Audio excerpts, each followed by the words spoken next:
I've been on the road a little bit over the last couple of months. A couple of things, you know, I'm going to kind of take you back a little trip down memory lane.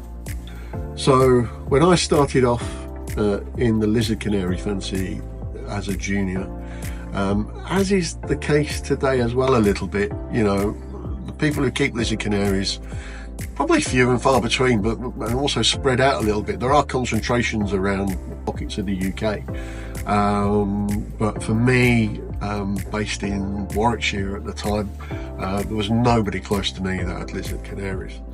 And back then, no mobile phones, no email, obviously. So I wrote a letter at the time to the then secretary of the Lizard Canary Association of Great Britain, a lovely gentleman by the name of Brian Gisby, who lived in Stourbridge in the West Midlands, which is probably about 15-16 miles, maybe a little bit further from where I was living at the time. And it's a cross-country run at best back in the day. So not an easy journey to do. I was struggling with the colour feeding of the birds, so I wrote a letter to Brian just asking for his advice. He then phoned me on our landline, introduced himself and said, look, you know, I'm going to be coming back from judging at a show in a couple of weeks. I can take a diversion, and I don't know where he was judging, but to come to me would have been probably quite a diversion, but he did.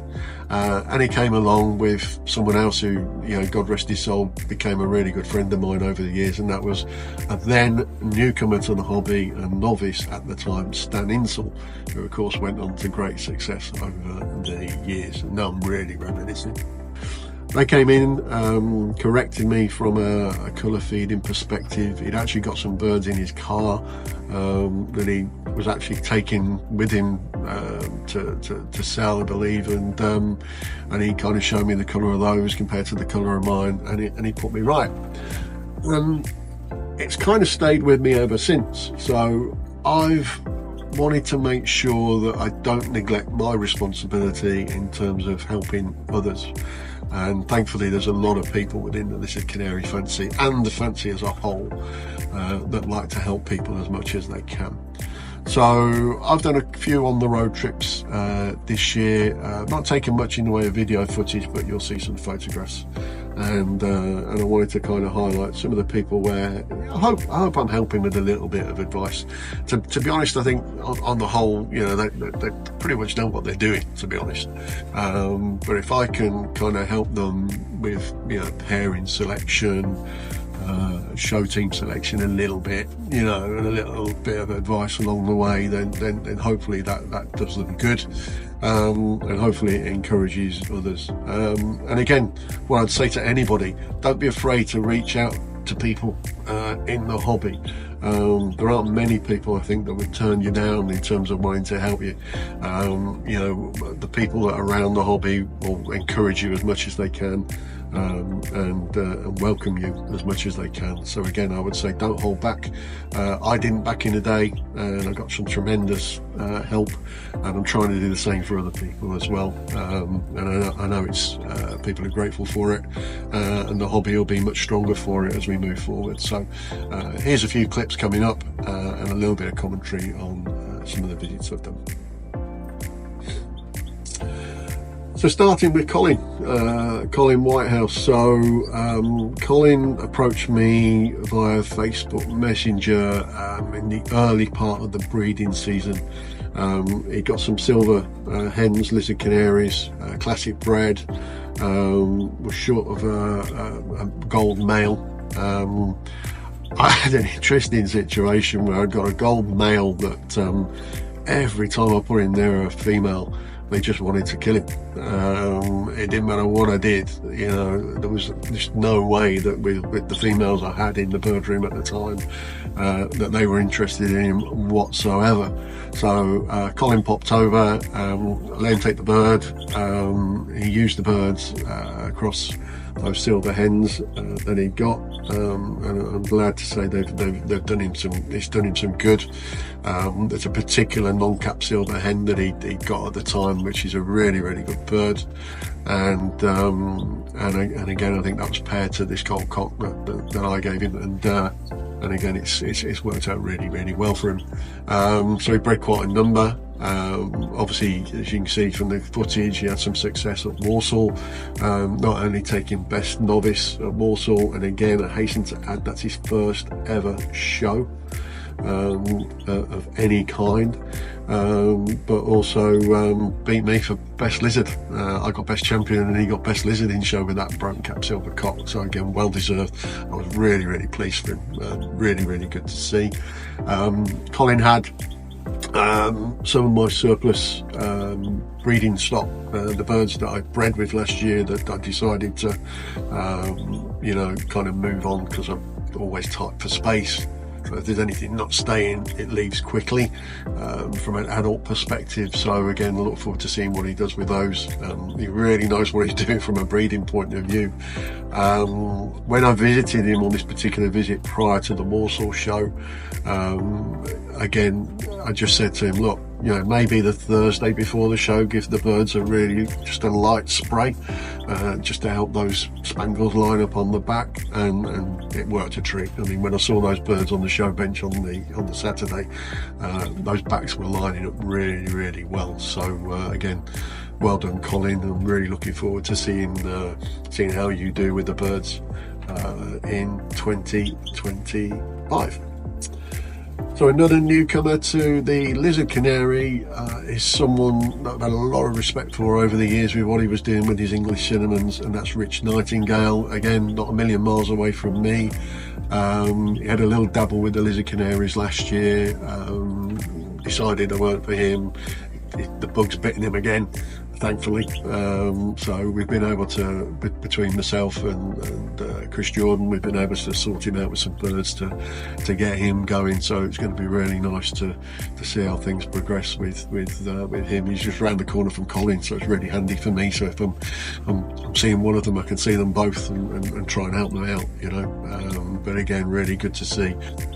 So again, that was another one of my on the road trips this year, getting some birds across to Rich. So good luck with those in the 2025 season. So again, someone else that try to help a little bit is George Loynes. So George contacted me some time ago. He'd already got lizards brought in from a couple of breeders. He'd exhibited at CBS shows as a junior, then moved up to novice status. Did reasonably okay, I think, the first year as a novice. It's probably struggled a little bit this year, and we both discussed probably the reasons why. I was at his place recently, helped sort out the pairings for the 2025 breeding season, helped discuss really which birds are going to leave the room there. He's got a fantastic setup. He's just had a new bird room built, absolutely superb. Two amazing big skylights in there for natural light, as well as a good lighting setup as well.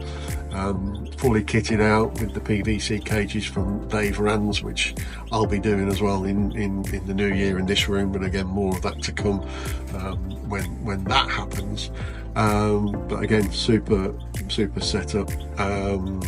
I think for 2025 we both discussed that he probably needs to just bring in a couple of pair of birds that are classic bred, because that will effectively strengthen the birds that he has already. Run them as separate lines initially for a couple of seasons, and I think that will get him where he kind of needs to be. So we'll try and help him with that next year. Really enthusiastic, puts a lot of work into his birds. Also his dad Graham, a lot of help there as well.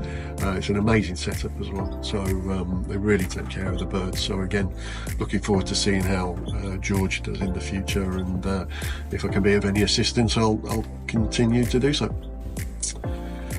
So again, from a novice perspective, although he clearly knows what he's doing, it was a real pleasure to see that Johnny Martin down in South Wales is coming back into the lizard hobby. I was particularly happy to be able to collect some birds for him from somebody during the course of the season when I collected a couple for myself.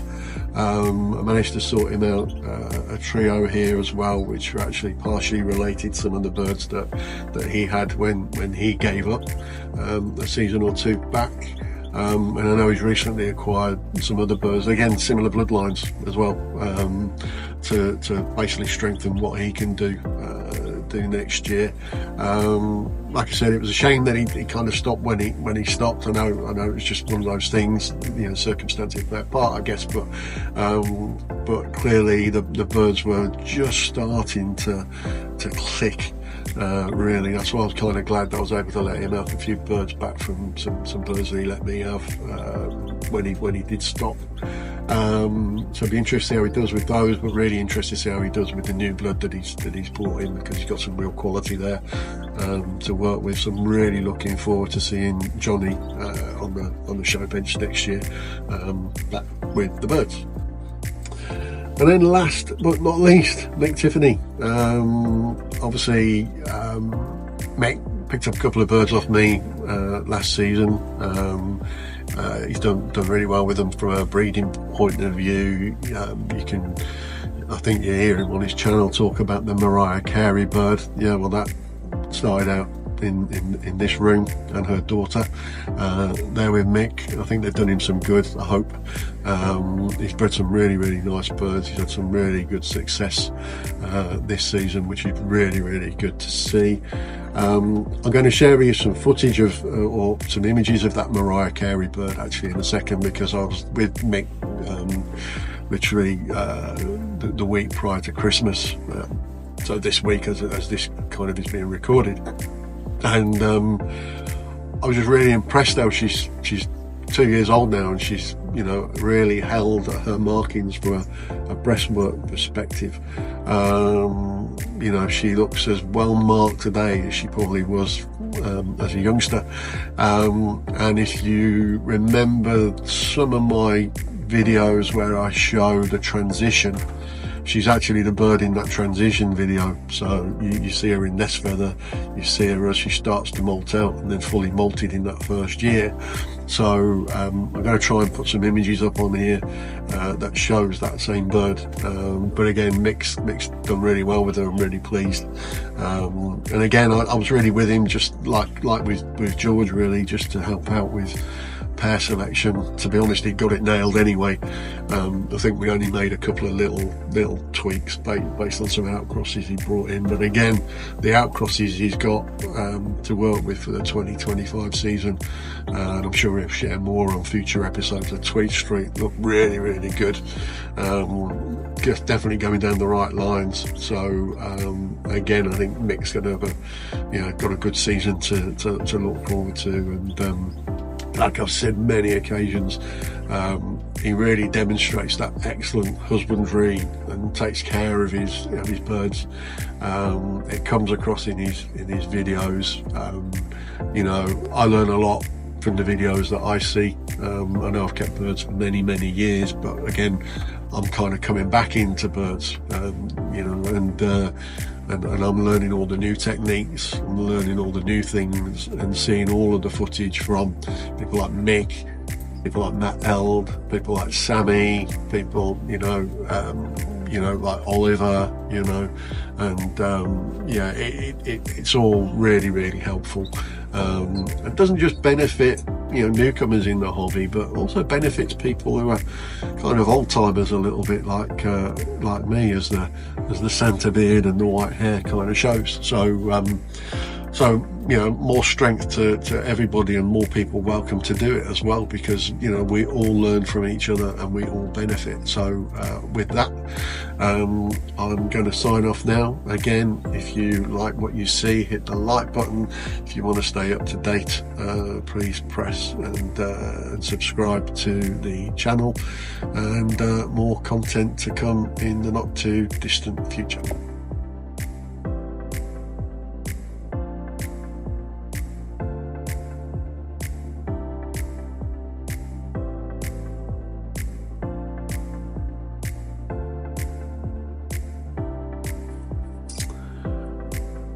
So another one of my on the roads was I visited the National British Bird and Mule Club All British Show. So there's a story to this one, as always with me, as people know me or come to know. When I was around 14 years old, had a paper round. I used to deliver Cajun Canary birds to a couple of people on the round, introduced myself to them. A couple of them were border canary breeders and exhibitors. And one particular day on my Saturday round, as I dropped the newspaper off, the door opened and one of the gentlemen, sadly no longer with us, a guy called Bill Bartlett, that people of a certain age in the border canary fancy will remember, said, hey, me and a couple of friends are going off to the All British Show today over in Bromsgrove, I seem to recall it was. Ask your mum and dad if you can come and we'll pick you up around about 12 o'clock. So I and a friend went with Bill and a couple of others who we knew also through the Cage Bird Society, and had a really great day walking around the All British, looking at all the native finches. There weren't too many, I think back in those days, northern stroke Siberian finches you didn't really kind of see in the UK. Lots of mules, lots of hybrids, first miniature mules I think I'd ever seen, bred with red factors and so on. And really busy and good show. So from a long-winded point of a way, that brings me to my visit to the National British Bird and Mule Club All British Show at Walsall, run by a good team of people, but particularly someone I've come to know, Simon Collins, because of his involvement with Walsall over the years, and he's been really helpful for me. So I managed to grab a little bit of time and take a wander around the show. There were a few things that kind of stood out for me, which I'm just going to share some short videos and some photographs, because as people know, I've got a mule in pair here, a Goldfinch cock and a Norwich hen. But I know Oliver on OC Avery is going to be having an episode out there soon, and I know Sammy with SNS British Diaries has also got some episodes out with more footage, than I've taken for sure. But yeah, I wanted to share that little story of the past with you, and my little trip down memory lane, taking a walk around the All British Show at Walsall in December. Take care.